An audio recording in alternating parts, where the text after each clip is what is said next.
This is the Millenium Pro pedal. I'm gonna do a review for you guys. Quick things I want to go over before I get started is it's a double pedal. It has the basic link here. Yeah.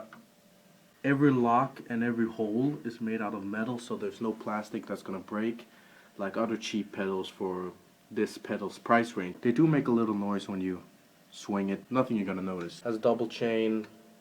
Like I said, everything's metal. It comes with these weights or locks, whatever you want to use them for. I have my slave pedal set up here, which I mentioned can be turned into a normal pedal. It does come with this part, which is the beater holder. 1 on the slave, 2 on the main. But, you know, I just decided to take it off because it just only gets extra weight. This thing here is where this thing sits on, the thing that holds the spring tension. I took it off too, extra weight. The bass drum hoop is this symbol. You screw that thing, it makes that thing go up. It locks on the bass drum. See, it goes up. So if you loosen the screw, you can move this thing back and forth. And what that does is, if you move it all the way forward, as you can see, the chain goes like right down. That's gonna make the pedal feel heavier, and it's gonna produce more. It's gonna feel like it produces more power. If it does, I'm not sure, but it's gonna give you that heavy feel. Here's straight down, and here is a backward angle. This angle is similar to the speed cobra effect. It's gonna make the pedal feel very light, almost like a direct drive actually, and it's gonna pretty much take no power from your foot to produce a lot of power on the hit. So it's gonna feel really light and really fast. This is just to take off the chain. The chain, you can't take it off from the pedal. Or, yeah, you actually can. Underneath, you have these spikes coming out there. These come with the pedal. I didn't put these on myself.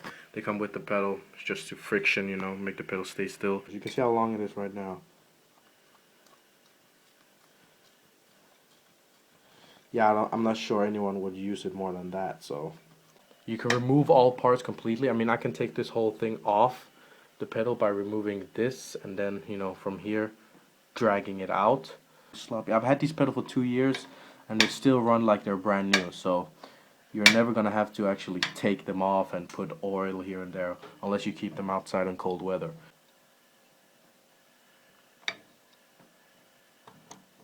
This thing fits in here.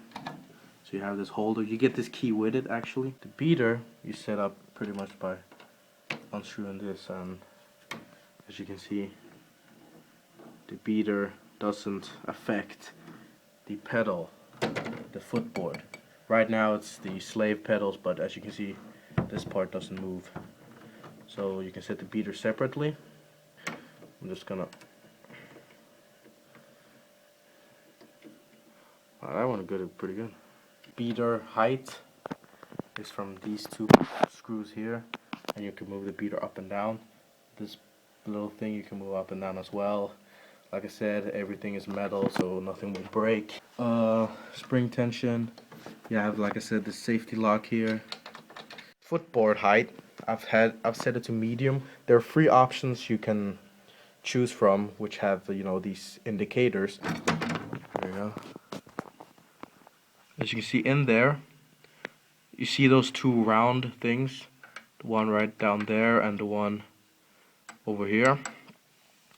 You can line them up with that thing in there. You see that little hack? So if I unscrew here, there we go. Alright, so you can see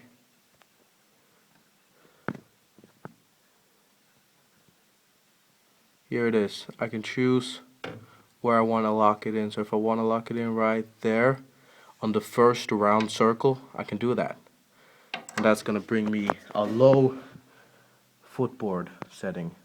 It's really low. Now if I bring it back further to the other circle thing, the footboard is gonna be like up here, like real far up. So what I do is I put it right in the middle of these 2. Right there.